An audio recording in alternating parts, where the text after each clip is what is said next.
sticking with US politics, we're joined now in the studio by Labour's Shadow International Trade Secretary, Emily Thornberry. Thank you very much for being with us. We just heard Sajid Javid there talking about Donald Trump damaging democracy, about the fragility of democracy. What's your reaction to the fact that the current president doesn't seem to be accepting the result of the election? I don't think anybody can be surprised. I think that it's very much the sort of pattern of behaviour that he indulges in. And actually, he's told us himself, hasn't he, for some time that this is what he's going to do.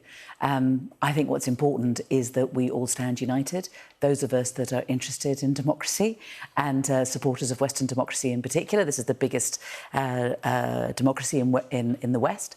And to have the sitting president saying that the result isn't valid is very damaging indeed. And so I think it's very important we all speak with one voice on this. And we're quite clear that there has been an election, there has been a huge turnout, that all the votes have been counted, and President Biden is President Biden. You, of course, haven't exactly held back with your remarks about Donald Trump in the past. You've described him as racist, as a sexual predator. You said he should be treated like a bully. I mean, it's not the most diplomatic. An asteroid of awfulness, I think, which was turned into a cartoon in the United States. Yes. Well, that's what he is. And I have personally always thought that the government had a choice when he was elected. They could have spent their time holding his hand and sucking up to him and hoping to get some crumbs from the table. And how has that worked? We have got nothing from that. We haven't got, they're still putting tariffs on whiskey, because of a long-standing dispute on aircraft. We're supposed to be doing a trade deal, and yet we can't even get these punitive tariffs off.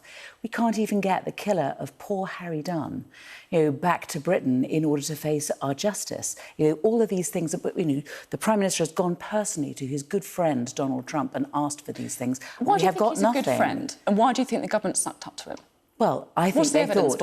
I think they thought... Genuinely, what is the evidence for that? What, that they sucked up to him? And that they were good friends? Well, they held his hand. The Prime Minister held his hand on a number of occasions, previous Prime Minister.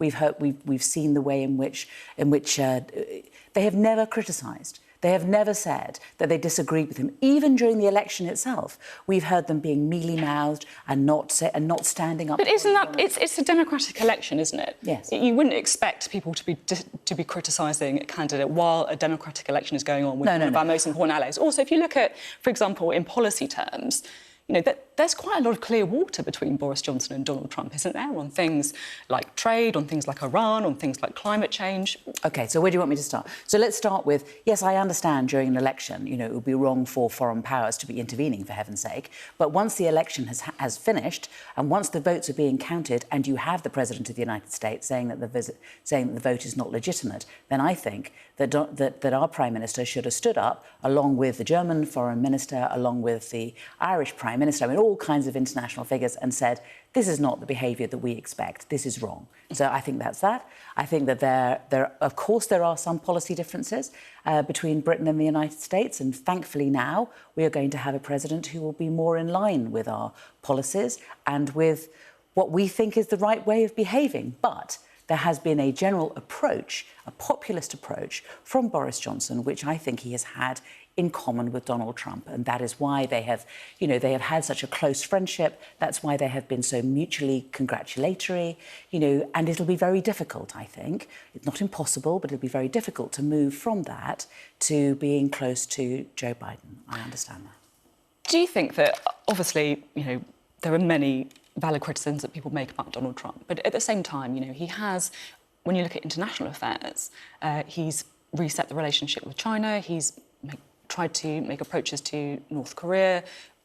He's also, of course, not started any wars, like some other US presidents that you could think of. Has he really been so bad? I think that he has been a disruptor. I think that he, for example, on North Korea, what does he do? He marches in there. He says he's going to sort things out. He brings us to the edge of war. Do you remember how anxious we all were as to what on earth was going to happen next?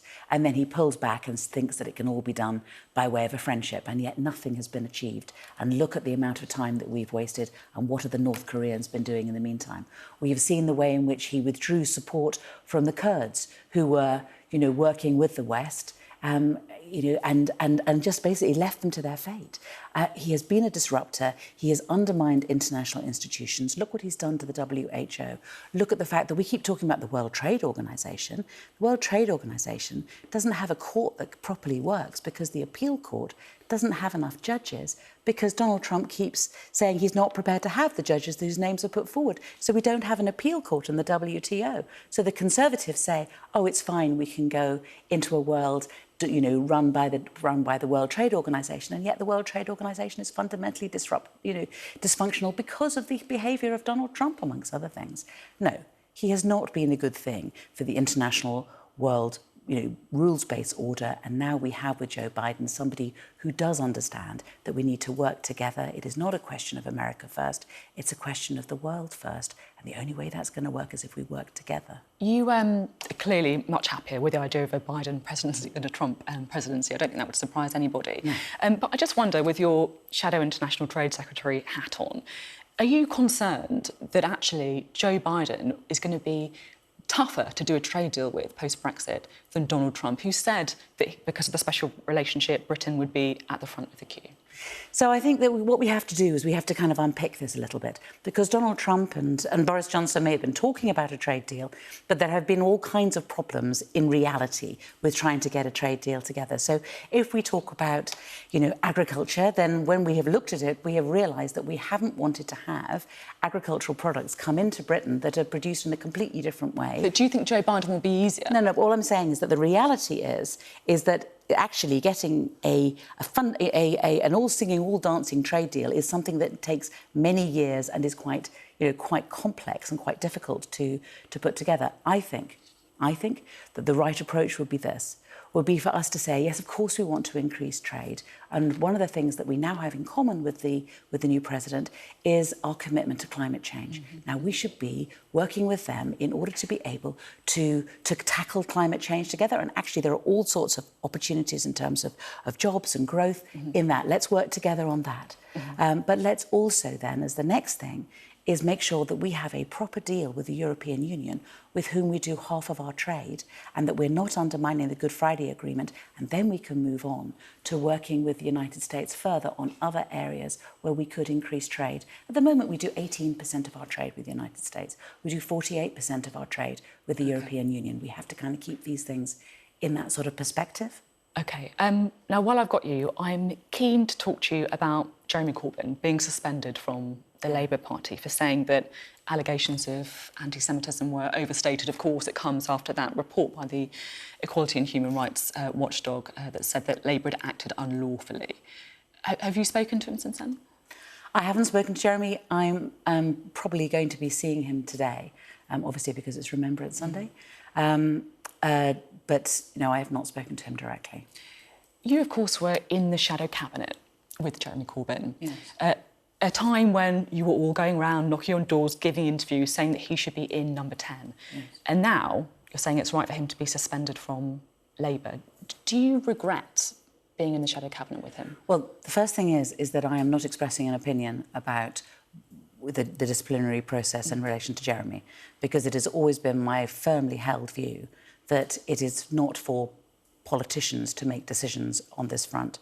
What we have always been told is that it should be done by the party, or it should be done on an arm's length basis. The EHRC report has also specifically said that politicians should keep out of this and that it should be done in an independent way. So whatever my private views are about this, I'm not going to express them on national television. OK, but do you regret being in the shadow cabinet, campaigning for Jeremy Corbyn to be Prime Minister, when at the time we knew about allegations of the way Labour was handling anti-Semitism?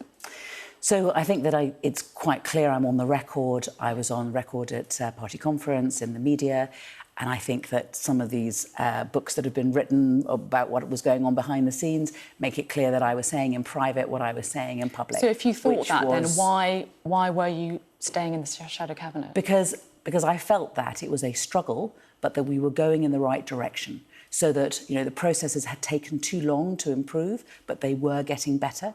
I didn't know the extent of the issues in terms of the interference of Jeremy's office with the disciplinary process. I didn't know the extent of that because I'm not on the NEC. Okay. I'm not involved in the background stuff.